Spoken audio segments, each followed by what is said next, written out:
हो मंडळी हो, हॉटस्पॉट इथंच आहे बर का. तर मग चला चॅनलला सबस्क्राईब करा आणि घंटी नक्की वाजवा. जाण्याच्या अगोदर 2-3 दिवसच तुमच्या हातामध्ये माझा हात दिला होता. आणि खरी घटना आहे, ज्या वेळेला माझ्या घराची वास्तुशांती होती, घरामध्ये आम्ही प्रवेश केला होता, कैलास भाऊ आणि पप्पा माझ्या घराला एक माऊलींचा फोटो घेऊन आले मला भेट म्हणून. आणि ज्यावेळेला ते घरी आले त्यावेळेला सहज विनोदाला मी म्हटलं, बाप्पा विनोदी होते कैलास भाऊ, खूप हसवायचे त्यावेळेला माहितीच. विनोदाला मी म्हटलं, भाऊ म्हणजे पप्पा महाराज वेळेला लवकर कीर्तनाला येत नाही, पुढे जायचं असलं की लवकर येत. तर ते मला हसून म्हटले, बाप्पा माझा मुलगा नाही, बाप्पा तुमचा दत्तक मुलगा आहे, तुमच्या हातात दिलेला आहे असं म्हटले. आणि तेव्हापासून मी बाप्पा महाराजांना म्हटलं, तुमच्या वडिलाच्या मुखातून वाक्य निघालं, आता तुम्ही आमचे आहात, तुम्ही आमचेच आहात, मरेपर्यंत आहात.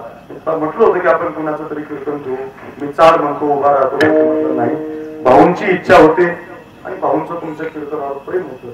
या संबंधानं एवढे महाराज असताना सुद्धा त्याच्या प्रेमाखातीर, भाऊंच्या प्रेमाखातीर ही सेवा माझ्या पदरामध्ये पडलेली आहे. आणि तुकाराम महाराजांच्या अभंगगाथेमधला अतिशय महत्वाचा 4 चरणाचा 4 कैलाचा बहुतेकांच्या पाठातला आई वडिलांचं पुण्यस्मरण असतं म्हणजे बहुतेकदा निवडला जाणार. या विश्वामध्ये कुणाची मायबाप धन्य असतात, कुणाची सेवा घडली पाहिजे, कोण्या मुलाचा आनंद देवाला होत असतो याचं वर्णन अभंगामध्ये मांडलेलं आहे. तसा हा अभंग 3 चरणावरती आधारित सुटला जातो. पहिल्या चरणाच्या ध्रुपदावरती अभंग सुटला जातो, धन्य माता पिता तयाची. कुणाचे माता पिता धन्य असतात तर जो हिताच्या ठिकाणी जागा आहे, ज्याने हित साधलंय, हिताच्या ठिकाणी जो कुणी जागा आहे, तुकोबाराय म्हणतात धन्य माता पिता तयाची.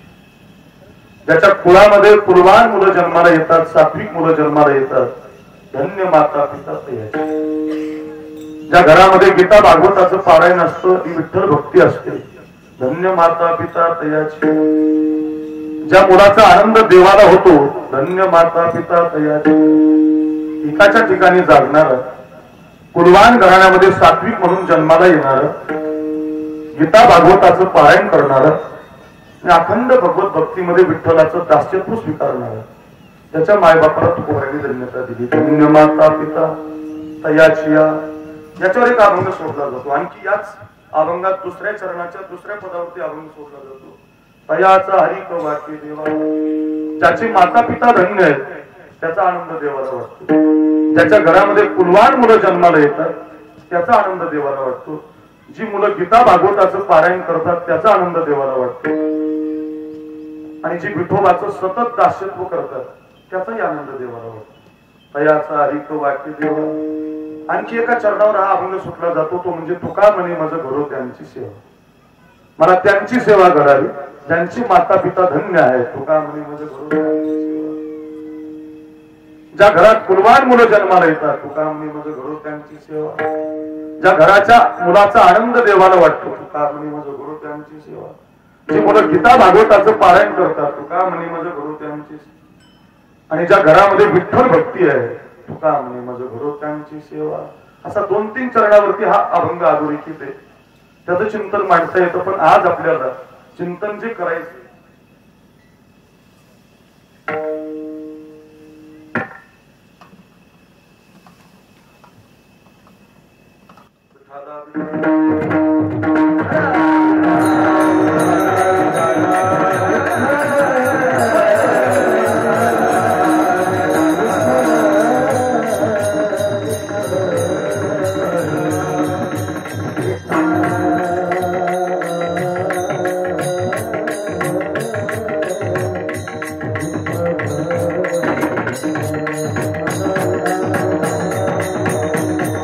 आपल्याला चिंतन करायचं ती एकाच पदावर, धन्य माता पिता तयाची.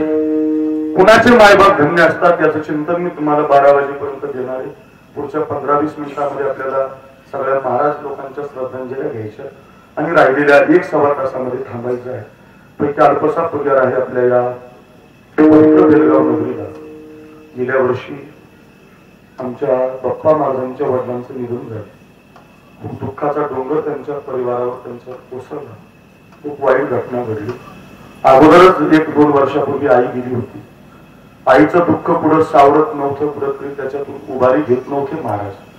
तोपर्यंत वडिलांचं चित्र आहे. आई गेली आणि बापही गेला.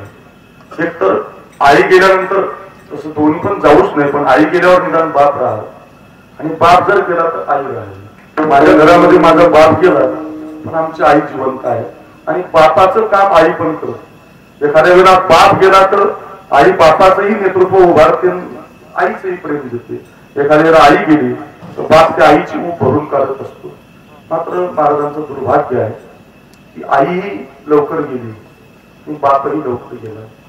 पण मायबाप निघून गेल्यानंतर त्यांचे मायबाप ही सगळी संत मंडळी झाली. बघा आज किती महाराज आपल्या गावात आले. एक एकाहुनी बळी रे, एक एकाहुनी बळी रे.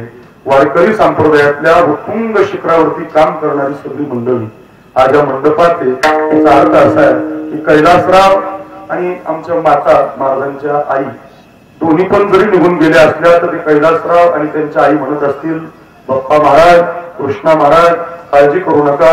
या सगळ्या संत महंताच्या रूपानं आम्ही तुम्हाला आशीर्वाद देण्यासाठी सदैव आहोत, सदैव तुमच्या संगतीत आहोत, सदैव तुमच्या बरोबर आहोत. आशीर्वाद तुम्हाला आहे. म्हणून मायबाप जाण्याचं दुःख पेरून सुद्धा या राऊत महाराजांनी, कृष्णा महाराजांनी मायबापाचं दुःख खूप कठीण आहे. लवकर मायबाप जाऊ नये. ज्याचे मायबाप गेलेले असतात त्यांना ते माहिती असतं, ठाऊक असतं, खूप वाईट असतं. पण ते दुःख त्यांनी पेलवलं. आईचं दुःख पुढे सावरत नव्हतं. कुठंतरी 1 वर्षभर ते उभे राहिले होते, त्याच्यातून सावरले होते. त्याच्यानंतर लगेच दुसरा आघात झाला. वडील जाण्यासारखे नव्हते. मला आठवतं आमची माऊली महाराज कुठुळे, अप्पा महाराज कुठुळे, मी आणि आमची वल्ली महाराज, आम्ही 4, 5, 6 जण. ज्यावेळेला राऊत महाराजांनी फोन लावला की भाऊंना थोडासा वेगळ्या प्रकारचा अटॅक आलाय आणि मी त्यांना बीडला घेऊन चाललोय, तर ज्यावेळेला ते बीडमध्ये गेले, हॉस्पिटलमध्ये दाखल करूच तर आम्ही लगेच मागून गेलो होतो. ज्यावेळेला आम्ही तिथं गेलो ना त्यावेळेला तिथं ते डॉक्टर आले होते. ते डॉक्टर म्हटले, तुम्ही या भाऊंना अमेरिकेला जरी नेलं तरी आता ते व्यवस्थित होऊ शकत नाही. उगेच पैसा घालण्यात मजा नाही, काही करण्यात मजा नाही. तरी सुद्धा त्यांच्या मनाला राहवलं नाही आणि त्यांनी त्यांना औरंगाबाद सारख्या शहरामध्ये नेलं. खूप प्रयत्न केले पण ते काय असतं, विधात्यानं तुमच्या माझ्या कपाळावर काळाची नियुक्ती केलेली आहे. एकदा तो काळ आपल्या कपाळावरती अधोरेखित झालेला आहे. एकदा तो आला की घेऊनच जातो. मग कुठल्या का होईना निमित्तानं काळ आपल्याला उचलत असतो. कोरोना असला काय, कोरोना नसला काय, माणूस आला म्हणजे तो मरणार आहे. त्याला अनुसरून हा मृत्यू त्यांच्या वाट्याला आला. गेल्या वर्षी या स्थितीला, या दिवशी त्यांचं निधन झालं. खूप वाईट घटना. गाव रडलं, तालुका रडला, महाराज रडले, परिवार रडला, त्यांची मित्रमंडळी रडली, आम्ही रडलो. आईचं छत्र गेल्याबरोबर बापाचंही छत्र गेलं. खूप दुःखाचा प्रसंग त्यांच्यावरती ओढवला.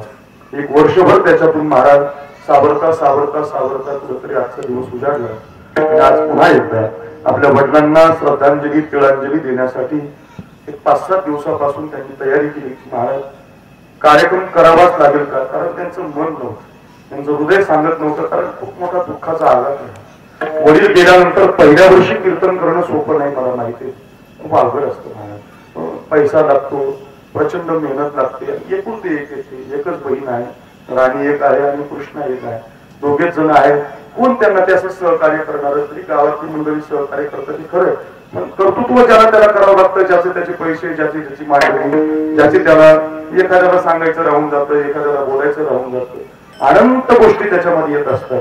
पण ते सावरून सुद्धा ते म्हटले, महाराज तुम्ही कीर्तन केलं पाहिजे. मी म्हटलं, मी आईच्या वेळेला कीर्तन केलं होतं, आता आपण दुसऱ्या कोणाचं तरी कीर्तन केलं. ते म्हटले, नाही, माझ्या बापानं जाण्याच्या अगोदर 2-3 दिवसच तुमच्या हातामध्ये माझा हात दिला होता.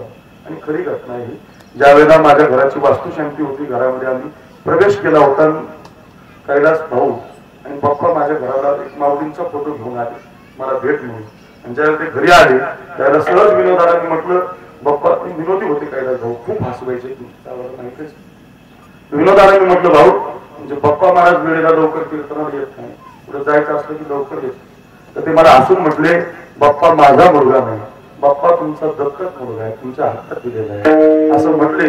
आणि तेव्हापासून मी बाप्पा महाराजांना म्हटलं, तुमच्या वडिलाच्या मुखातून वाक्य निघालं, आता तुम्ही आमचे आहात, तुम्ही आमचेच आहात, मरेपर्यंत आहात. म्हटलं होतं की आपण कुणाचं तरी कीर्तन घेऊ, मी चाल म्हणतो, उभा राहतो. म्हटलं नाही, भाऊंची इच्छा होते आणि भाऊंचं तुमच्या कीर्तनावर प्रेम होतं. या संबंधानं एवढे महाराज असताना सुद्धा त्याच्या प्रेमाखातीर, भाऊंच्या प्रेमाखातीर ही सेवा माझ्या पदरामध्ये पडलेली आहे. एक एकाहून बहिरे मातब्बर कीर्तनकार आहे. वारकरी संप्रदायाच्या तत्वानं प्रचार करणारी आपण सगळी मंडळी या कार्यक्रमावर उपस्थित आहात. मी जास्त बोलायला लागलो तर मला रडू येईल, मला थांबावं लागेल. मी जास्त त्या प्रसंगामध्ये जात नाही. पण महाराजांनी ते दुःख सावरलं आणि त्याला सावरता सावरता एक वर्ष श्राद्ध पूर्ण झालं. वर्ष आणि वर्ष श्राद्धाला वर्षाला आपल्याकडे पुण्यस्मरण करतात त्यांना कृतज्ञता भावानं आपण सोहळा करत असतो आणि तो सोहळा झाला पाहिजे या उद्देशातून महाराजांनी हे कीर्तन आयोजित केलं आणि त्याला संबंधित आज आपण सगळे उपस्थित आहोत. अतिशय सुंदरचं वातावरण आहे. महाराष्ट्रातील सगळी ही कीर्तनकार मंडळी, गायक वादक मंडळी, ही संप्रदायातली उत्तुंग शिखरावर पोहोचलेली मंडळी आज बाप्पा महाराजांच्या, कृष्णा महाराजांच्या प्रेमाखातीर त्यांच्या वडिलांना वर्ष श्राद्धाची श्रद्धांजली अर्पण करण्यासाठी उपलब्ध आहे. सगळी आता महाराज मंडळी आहेत. मी सगळ्यांची नावं घेत नाही यावेळेला, कारण आपण आता सगळ्यांचीच नावं एकदा घेऊया. आपण सगळीच महाराज मंडळी, एखाद्याचं राहून जाईल. पण प्रमुखत्वाने कीर्तनकार काही मंडळी आपल्याकडे आलेली आहे. त्यामध्ये सध्या विनोदामध्ये महाराष्ट्रामध्ये त्यांचं खूप मोठं नाव आहे. युट्यूबला नुसतं कीर्तन टाकलं तर पहिलं कीर्तन सध्या तांबे महाराजांचं येते बघा. खूप कीर्तन खूप हसवतात. समाजाचा उलटा पालटा करण्याची ताकद ज्यांच्या कीर्तनात आहे आणि नुसतं विनोद नाही तर समाजाला चांगलं प्रबोधन देण्याची ताकद आहे असे ज्ञानेश्वर महाराज, तांबे महाराज एवढं कीर्तनाचा त्याग करून त्यांना 3 कीर्तन रोज आहे. 2-3 कीर्तन त्याग करून महाराजांच्या प्रेमाखातीर उपलब्ध आहे. आपण महाराजांसाठी जोरात उपस्थित राहिले. प्रणिपात आहे. आपल्या भागातले सगळे आपण आपल्याच भागातले आहोत, पण ते जरा नगर जिल्ह्यातून आले म्हणून त्यांचं नाव घेतलं प्रमुखत्वानं. माजलगाव भागातून आमचे परमेश्वर महाराज आले. अशी बाहेरची मंडळी आली, त्यांची नावं प्रमुखत्वाने घेतली. बाकी आपण सगळी बीड जिल्ह्यातली, महाराजांच्या घरातली, राऊत महाराजांच्या प्रेमातली मंडळी आहोत. सगळ्यांना कोटी कोटी वंदन करतो. आपण छोटासा थोडासा अभंग सोडतो आणि लगेचच आपण त्या मुख्य कार्यक्रमाकडे जाण्याचा प्रयत्न करूया. सगळ्यांच्या चरणी कोटी कोटी वंदन. श्री संता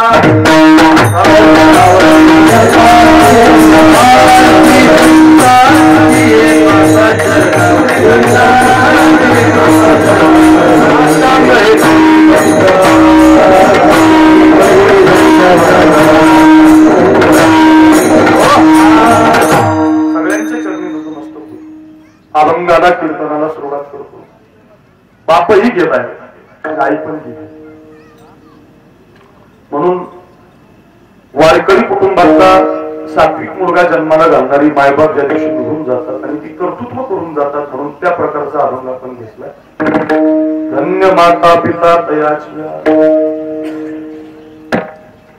कुणाचे मायबाप धन्य असतात तर त्याचं वर्णन, ज्याला हित साधलं, आपुल्या हिता, जो अशी जागता, जो जागा आहे, जागता पुरुष आहे. म्हणाल महाराज आम्ही जागेच होत ना, जागे आहोत आपण, पण आपण कुठल्या ठिकाणी जागे आहोत हे आपल्याला माहिती आहे आणि कुठल्या ठिकाणी आपण जागं राहिलं पाहिजे हे महत्वाचं. नामदेवरायांचा प्रसिद्ध अभंग आहे, आपण कोण्या कोण्या ठिकाणी जागं राहिलं पाहिजे. धन दारा पुत्र जो बंधू सोयरे पिशून सर्व मिथ्या हे जाणून शरण निघा देवासी. कोणत्या कोणत्या ठिकाणी माणसानं जागं राहावं, धनाच्या ठिकाणी माणसानं जागं राहावं. आपण कुठल्या कामानं धन कमवतो याच्या ठिकाणी जागं राहिलं पाहिजे आणि आपण ते धन कसं खर्च करतो याच्यासाठी जागं राहिलं पाहिजे. किती खोटं बोलून धन आणलंय याच्यासाठी जागं राहिलं पाहिजे माहिती, आणि किती खोटं बोलून आपण ते खर्च करतोय ना याच्यासाठी जागं राहिलं पाहिजे. माणसं धनासाठी सगळे माणसं प्रयत्न करतात, पण त्याच्यासाठी जागा कोणी कोणी जागं नाही. प्रत्येक जण धन कमवायला निघालाय, पैसा कमवायला निघालाय, कोणी असू दे, पण ते कोणत्या मार्गाने येतंय याच्यासाठी जागं राहिलं पाहिजे आणि आपण ते कुठं खर्च करतोय शुरू भाऊ त्याच्यासाठी जागं राहिलं पाहिजे. जोग महाराज घासवाले धर्मशाळेमध्ये पाठ घ्यायचे.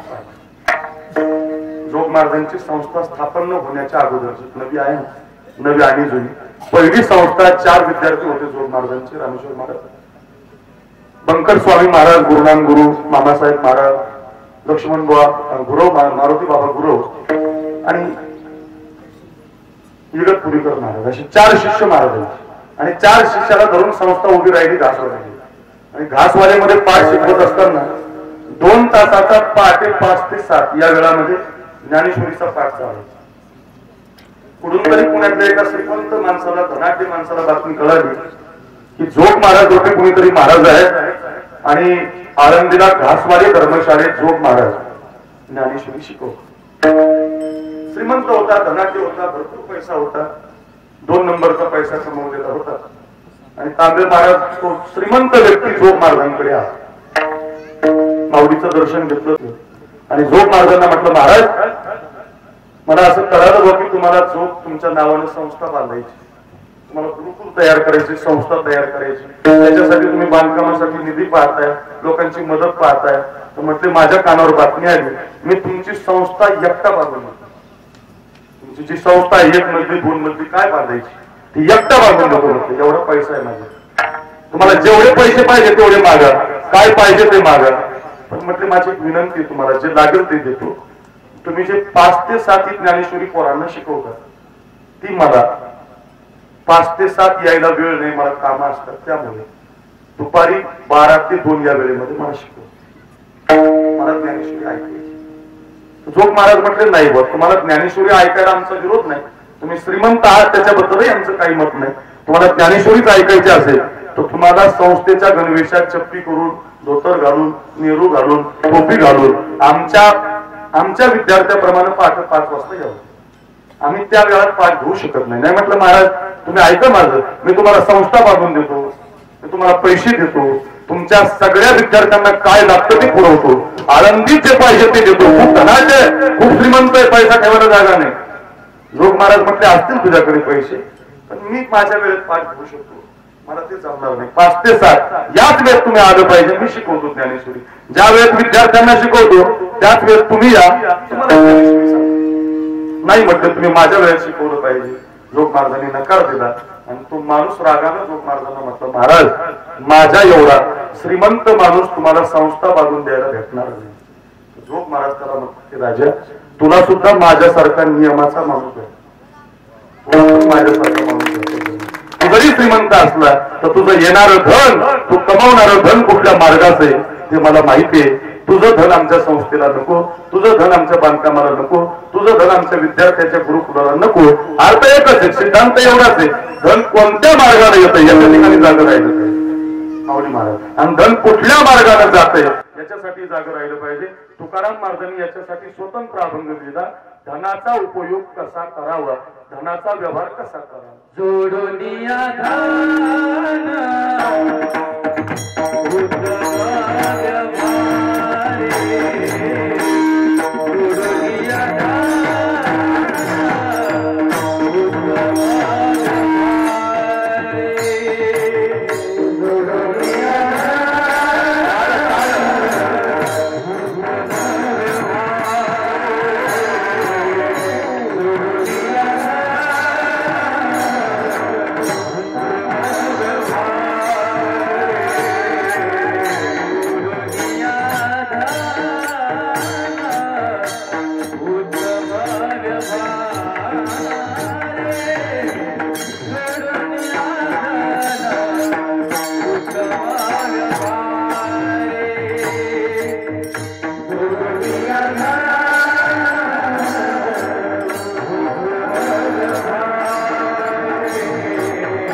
या धन उत्तम व्यवहारिक हे गणित बसत नाही बरं का. आता तुम्ही आमच्यापेक्षा लई दिवाळी पावसाळी जास्त काढले.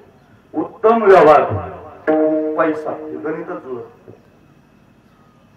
2 नंबरचाच व्यवहार करावा लागतो तेव्हा पैसा मिळतो. उत्तम व्यवहाराने कोणी श्रीमंत झालाय दाखवा. उत्तम व्यवहाराने माणूस खात्यात जातो. खरं बोलला तर त्याला कोणी पैसे देणार नाही. जर सांगितलं तुम्ही धोंडरवणे चालू गेलं म्हणजे ते 500 त्याला जाऊ इथून चालू शेवगाव सांगायला म्हणजे उत्तम व्यवहार आणि जोडून या धनाचं पुढे मिळत बसणार नाही. त्याच्यामुळे तो सांगतो उत्तम व्यवहाराने कुठं धन जुळत नसतं बरं का, लक्षात ठेवा.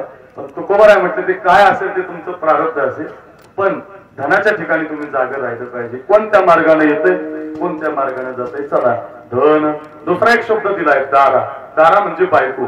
बायकोच्या ठिकाणी आपण जागा राहिलं पाहिजे. ती परमार्थ करू देते की नाही ते आपल्याला वेगळ्या विषयाला घालते. त्या ठिकाणी जागा राहिलं पाहिजे. पुत्र. पुत्राच्या ठिकाणी जागा राहिलं पाहिजे. आता एक एक शब्द सांगताना बोलतात जाते. पुत्राच्या ठिकाणी जागा राहिलं पाहिजे.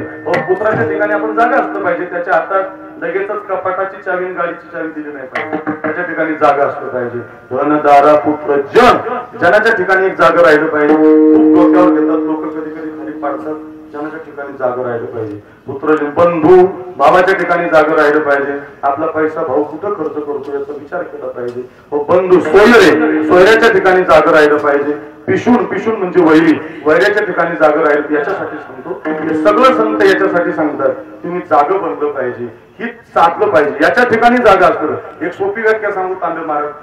हित शब्दाचा अर्थ असा आहे मिळालेल्या संधीचं सोनं म्हणजे हित. मिळालेली जी संधी आहे त्या संधीचं सोनं केलं की हित साधलं जातं. बालपण नावाची संधी आहे तर संस्कार नावाचं सोनं दिलं की हित होतं. तरुणपण नावाची संधी आहे त्याग नावाचं सोनं केलं की हित होतं.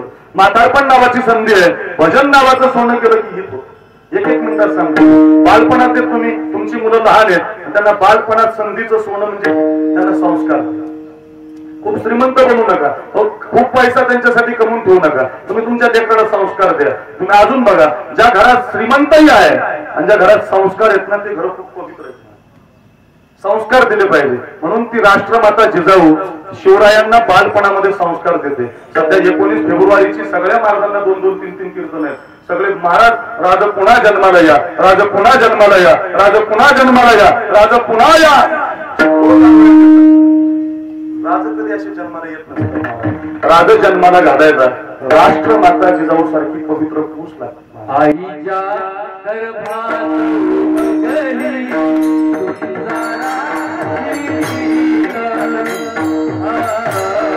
आईच्या गर्भात उगली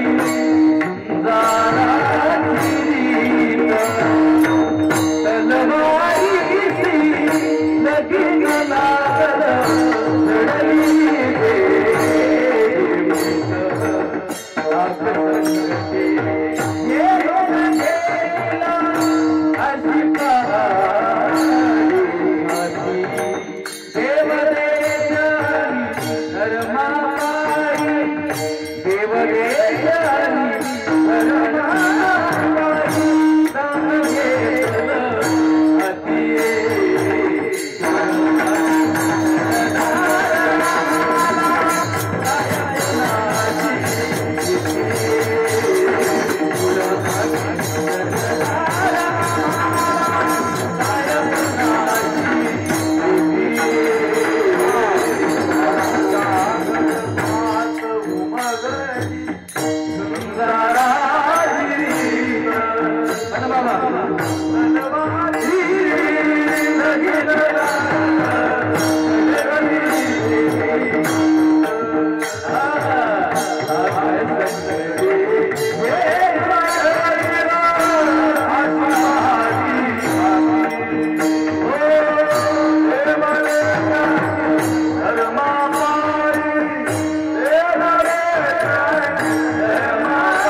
एक महिना झाला. 1 महिन्यापूर्वी आम्ही दातूरकर कीर्तनाला गेलो होतो. महाराजांना बरोबर गेलो.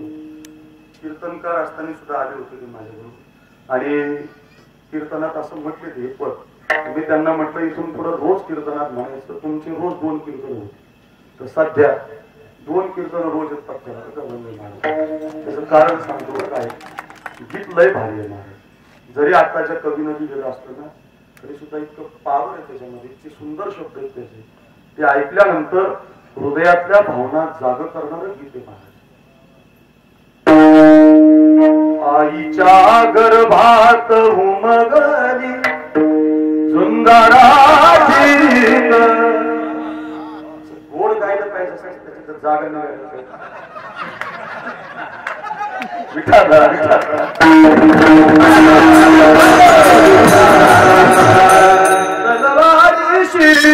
लगीन लागल जडली वेळी प्रीत लाख संकटे झेलून घेईल अशी पहाडी छाती शुरानी सरदारा झाला काय कुणाची भीती. त्याच्यासाठी सांगत होतो राष्ट्रमाता जिजाऊ तिचं माहेरचं आडनाव जाधव. जरा ऐका सासरचं आडनाव भोसले. जाधवरावांची लखोजी राजेंची लाडकी कन्या शहाजी राजांना दिली. थाटात लग्न सोहळा झालं. अरे कुणी म्हणावं माझी कुश पवित्र आहे, कुणी म्हणावं मी संस्कार दिले, कुणी म्हणावं मी चांगली मुलं जन्माला घातली. ऐका रे बेलगावकर तुमच्यासाठी सांगतोय बघा. धन्य माता पिता तर याच्या इकडे जायचंय ना आपल्याला. ऐकावं लागेल तुम्हाला. ऐका लखोजीराव जाधवांची लाडकी कन्या आहे, तिचं नाव जिजाऊ आहे.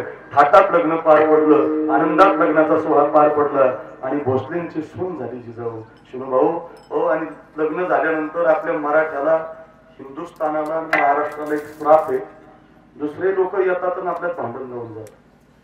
काय असं पहिल्यापासून काही कळत नाही वगैरे. तांबे मार आदिलशाहीनं मराठ्यामध्ये भांडण लावलं, निजामशाहीनं हिंदूमध्ये भांडण लावलं, कुतुबशाहीनं आपल्यात भांडण लावून दिलं. ते जात नाही तर लगेच इंग्रज आहे.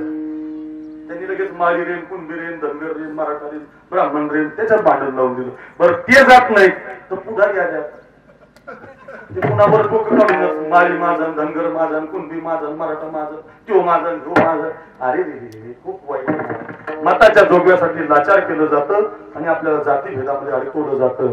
महाराष्ट्रातल्या प्रत्येक हिंदूच्या घरात माळी काय, धनगर काय, कुंभी काय, कोणताही समाज असू द्या त्याच्या घरात शिवाजी महाराजांचा फोटो असला पाहिजे, त्याच्या घरात लागलाच पाहिजे. का अरे तो राजा जर झाला नसता तर आज माळी काय, चर्मकार काय, धनगर काय, कोण काय महाराज. ऐका ऐका हो. मराठ्यामध्ये युद्ध लावून दिलं निजामशाहीनं. सगळा इतिहास सांगायला वेळ नाही. युद्ध पेटलं. तुम्हाला जुना इतिहास ऐकायचा असेल असं सगळ्यांचं. आमचे मावडी महाराज कुठले बघा. हे इतका जुना इतिहास सांगतात महाराज. नाव टाकलं ना ज्ञानेश्वर मावडी महाराज कुठले बंदीकर लगेच तो इतिहास होतो. एका दमात महाराज 20 मिनिटं इतिहास सांगतात. असा इतिहास आहे महाराज. असं एक इतिहास सांगणारी इथं बसलेला आहे महाराज. म्हणजे विनोद नाही. तुम्ही ऐकून बघा. तुम्ही इतिहास ऐकला की 2 कीर्तन घेणार महाराज. 15चं संध्याकाळचं, सकाळचं 15चं घेणार म्हणजे घेणार. हो इतिहासच तसा आहे महाराज. विठा विठा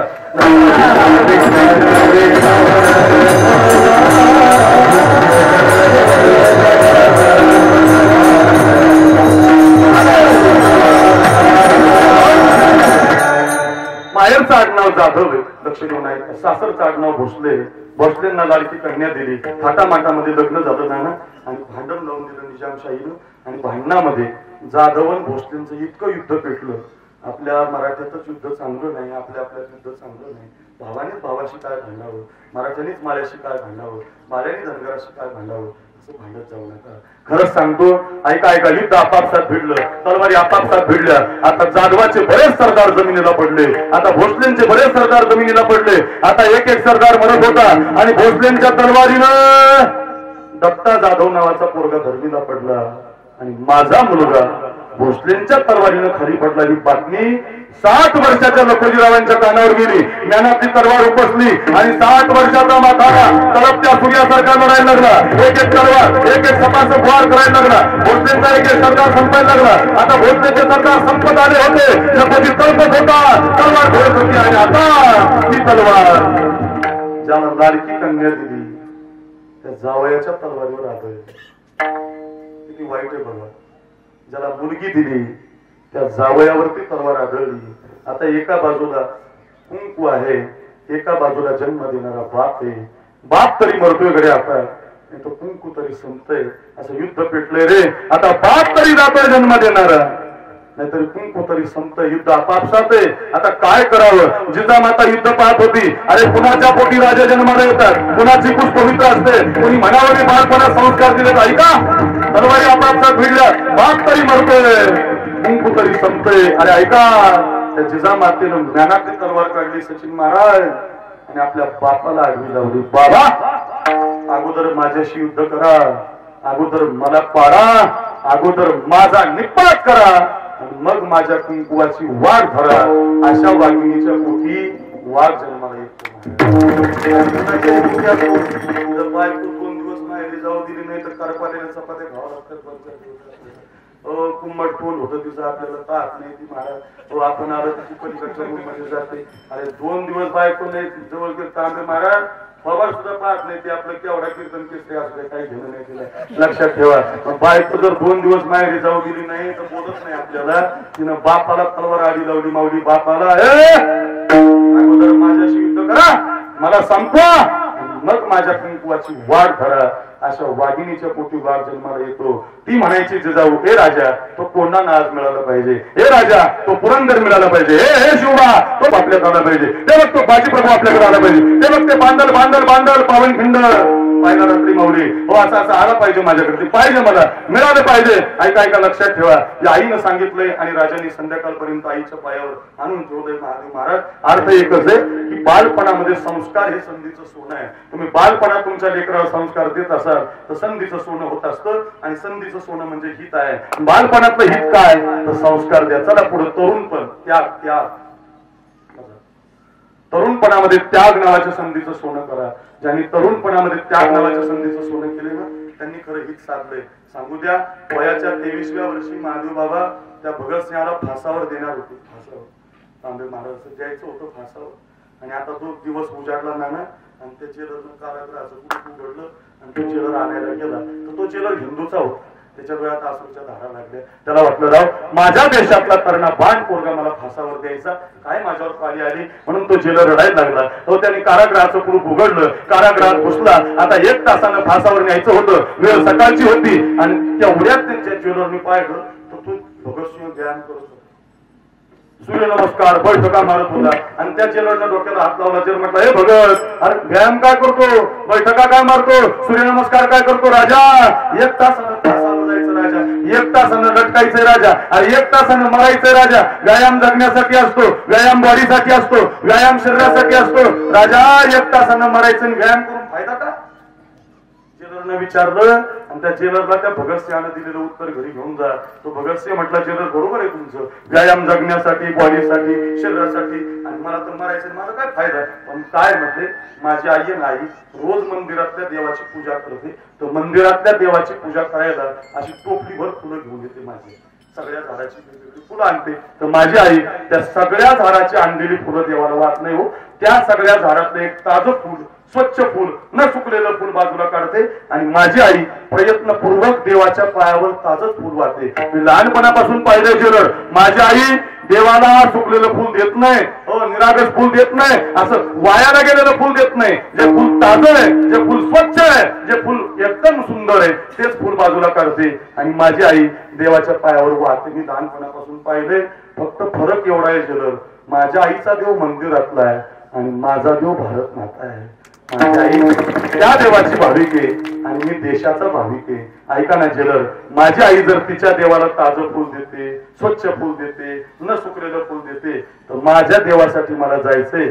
मी असा सुकलेला बनून कसा जाऊ, नाराज बनून कसा जाऊ? मी ताजा बनून व्यायाम करून जाणार. वयाच्या 23व्या वर्षी पोरगा मुजरा करून देशासाठी निघून जातो. तरुणपणामध्ये त्याग हे संधीचं सोनं आहे, त्यांना हेच साधलंय. लक्षात ठेवा, बालपणात संस्कार हे संधीचं सोनं आहे, तो हेच साधलंय. तरुणपणात त्याग संधीचं सोनं आहे. म्हातारे झालं नाही जमलं जन्मभर काही करता आलं, तर म्हातारपणात सुद्धा तुम्हाला संधीचं सोनं आहे. आमचं शास्त्र सांगितलं, भज गोविंदम भज गोविंदम भज गोविंदम मूढमते.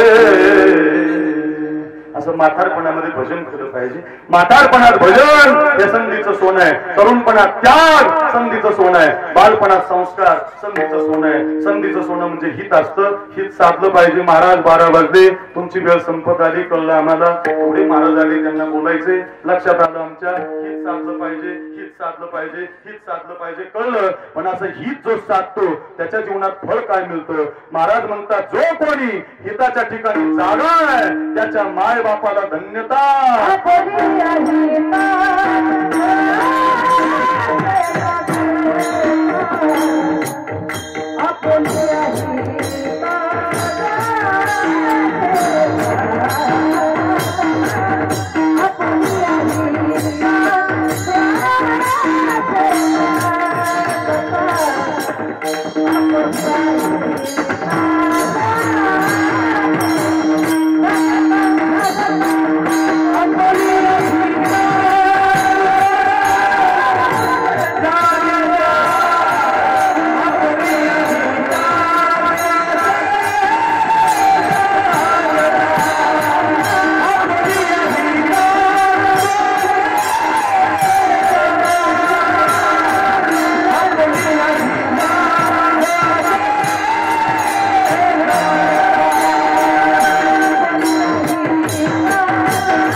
संतोष महाराज पवार आणि तुमच्यात अजून कोण काय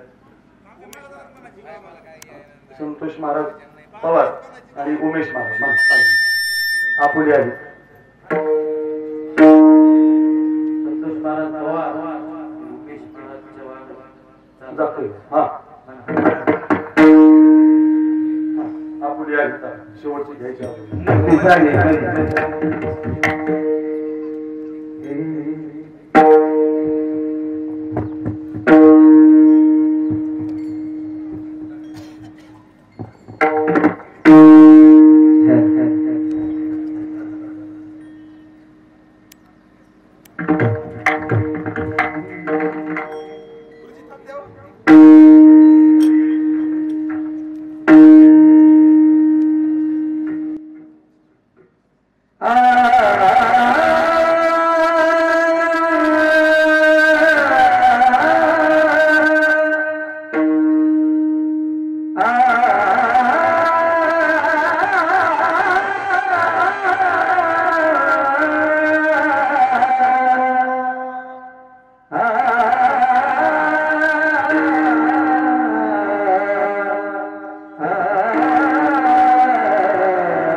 कोणाचे मायबाप धन्य असतात.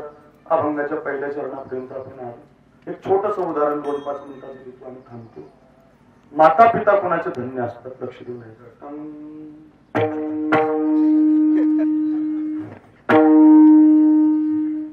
वारकरी संप्रदायाचा श्वास म्हणजे ज्ञानोबा. एक वाक्य सांगतो, जरा तरुण कीर्तनकार सगळे आहेत. आपल्या संप्रदायावरती आता अनेक विचाराचं एक संकट यायला लागलं आणि संकट आल्यामुळं माऊली महाराज, तांबे महाराज, संतोष महाराज, वनवे महाराज, हे जेवढे कीर्तनकार इथं मात्र बर्डे महाराज, परमेश्वर महाराज, गणेश महाराज, भोसले, सचिन महाराज, हे सध्या तरुण पिढीचे पांडुरंग महाराज, रामेश्वर महाराज, हे जे तुम्ही कीर्तनकार आहेत सगळे, यांना माझी विनंती आहे की कीर्तनातून हा विषय रोज सांगा. विश्व माऊली ज्ञानोबारायांसारखा संत या मृत्यू लोकात पुन्हा जन्माला येणार नाही. ज्ञानोबारायांना अनेक संघटनांनी ब्राह्मण म्हणून ज्ञानोबारायांची निंदा करायला सुरुवात केली. खूप वाईट आहे बरं काय. ज्ञानोबारायांची निंदा करणं म्हणजे जगातलं सगळ्यात मोठं पाप. मी सांगत नाही एका साधूचं नाव, पण आळंदी तीर्थक्षेत्रामध्ये मोठा आश्रम आहे त्या साधूचा, आणि त्या साधूनं कार्तिकी वारीला ज्ञानोबारायांची निंदा केली होती. आज ते साधू जेलमध्ये आहे.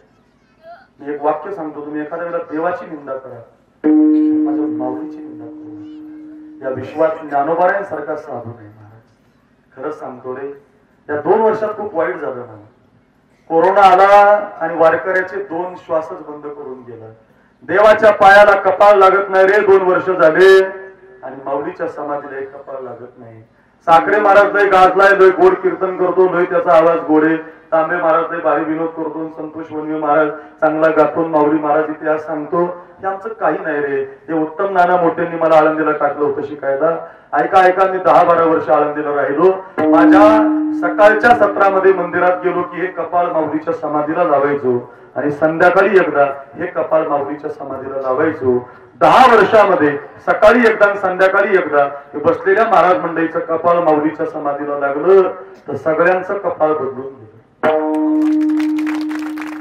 अरे ढोरं वळायला सुद्धा ठेवलं नसतं रे कुणी आपल्याला. 7वीच्या पुढची शाळा माहिती नाही, 8वीचा वर्गच माहिती नाही, 7वी पर्यंतची शाळा झाली रे. आमदार पाया पडतोय, खासदार पाया पडतो, वा महाराज काय आवाज आहे, वा महाराज काय कीर्तन आहे. अरे आपलं काही नाही रे. ज्ञानेश्वर महाराजांच्या समाधीला कपाळ लागले, कपाळ बदलून गेलंय गड्या. एवढी तयारी तुमची वाजवण्याची गाण्याची आहे ना, समाधीला कपाळ लागलं म्हणून आहे. एवढी जर ताकद संतांच्या दर्शनात आहे. वाईट झालं बघा. 2 वर्ष झाले. त्या अरविंदच्या कॅमेरापाशी माऊली आहे, तिथून अशी माऊली बघावी लागते. चला तिथं देव आहे. तुका म्हणे जन्म आल्याचे सार्थक, विठ्ठलाची एक देखलिया. देवाच्या पायाला कपाळ लागलं ना तर जन्म सोन्याची करण्याची ताकद पायात आहे. त्या तिथं देवे महादेव महाराज इथून पाहावा लागतो. सगळं चालू हो देशातलं, सगळं चालू आहे. सगळं काय बंद आहे, सगळं चालू आहे देशातलं. देवाच्या पायाला लागल्यावर सुरू भाऊ कोरोना होतो का? माऊलीच्या समाधीला कपाळ लागल्यावर कोरोना होतो काय? षडयंत्र आहे, 100% षडयंत्र आहे, लक्षात ठेवा. अरे आमच्या संतांचं दर्शन आम्हाला घेऊ दिलं जात नाही. रोज देवाला म्हणतो, देवा अजून आमचे 10-5 कीर्तन कॅन्सल कर देवा, पण आम्हाला माऊलीच्या समाधीचं दर्शन कपाळाला लावून घेऊन आम्हाला देवाच्या पायाचं दर्शन. नटा पंढरी राया दूर लोटू उघडा ही दार, आम्ही आलो राया. हो आमच्यासाठी तुमचे तेवढे दरवाजे उघडा. म्हणून ज्ञानोबारायांचं सगळ्या वारकऱ्यांनी भजन केलं पाहिजे. मी एक वाक्य सांगू तुम्हाला फोकसला यायचं ना, फोकसला खूप कीर्तन पाहिजे ना. रोज 10 मिनिटं ज्ञानोबाराया तुकोबाराया, रोज ज्ञानोबाराया माझ्या तुकोबाराया, ज्ञानोबाराया माझ्या तुकोबाराया, ज्ञानोबाराया माझ्या तुकोबाराया, ज्ञानोबाराया माझ्या तुकोबाराया. रोज कर. श्री ज्ञानदेव श्री तुकाराम,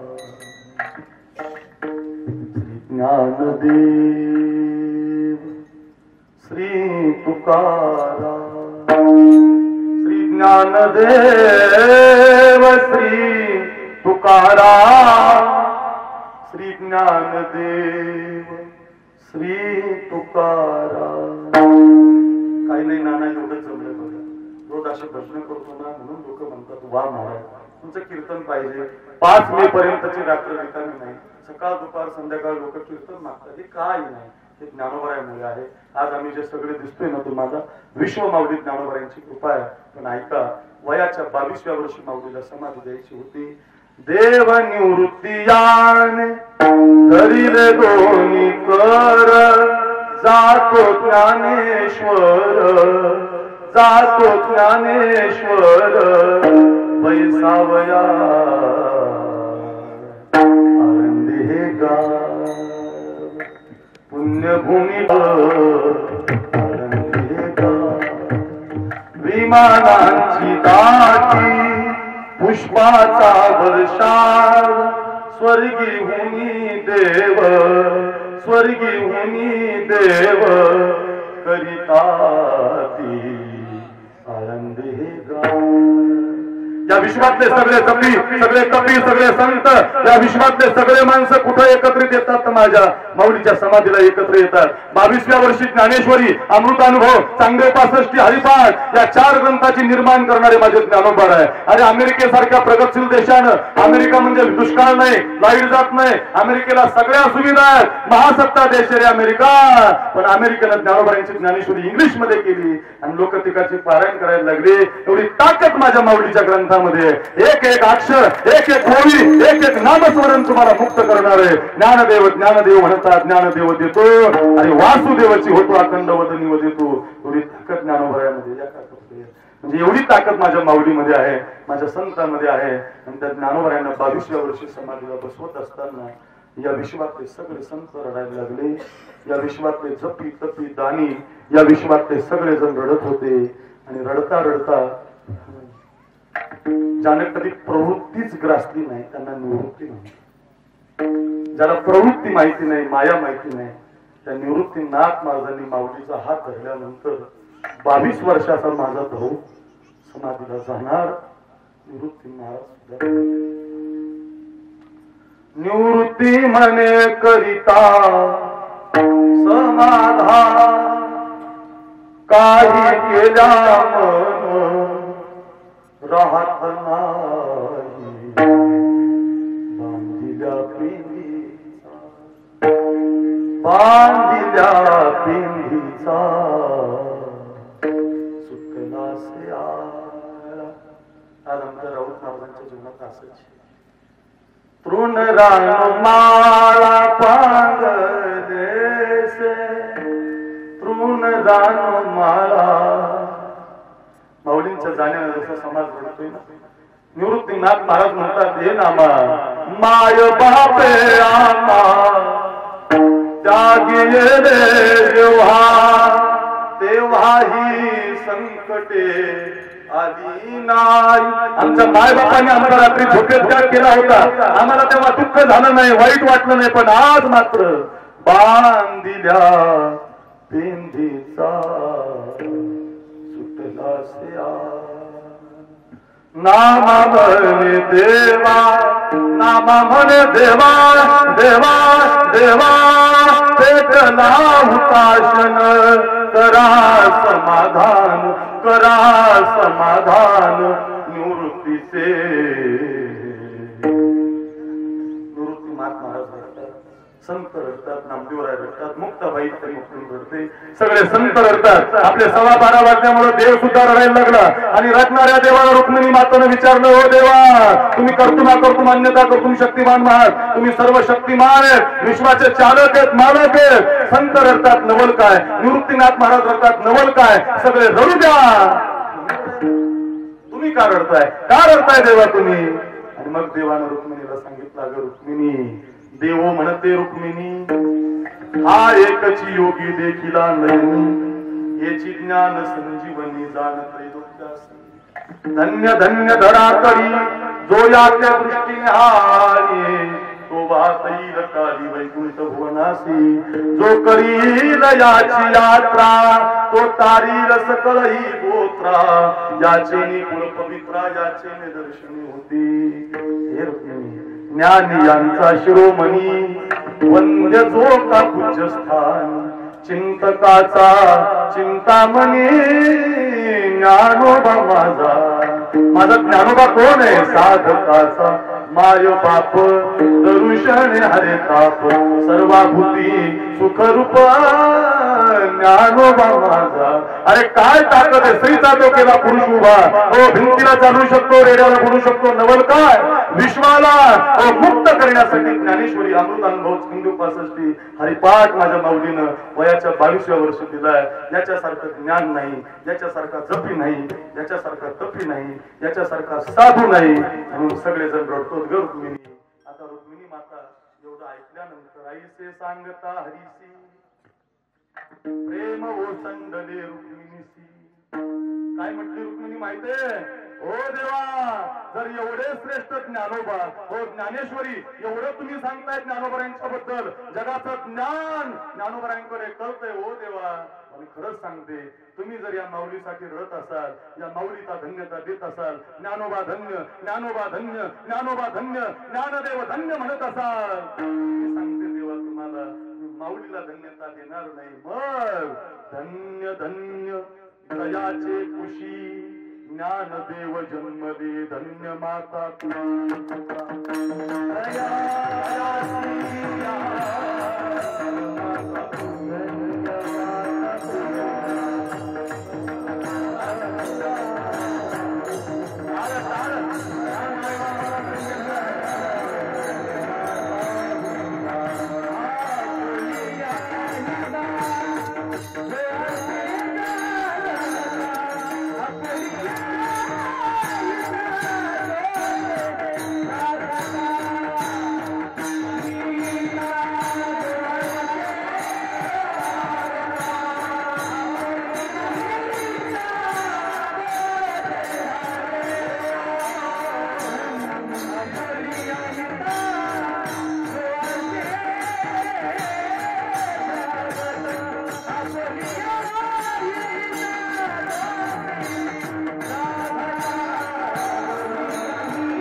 हो मंडळी हो हॉटस्पॉट इथंच आहे बर का तर मग चला चॅनलला सबस्क्राईब करा आणि घंटी नक्की वाजवा.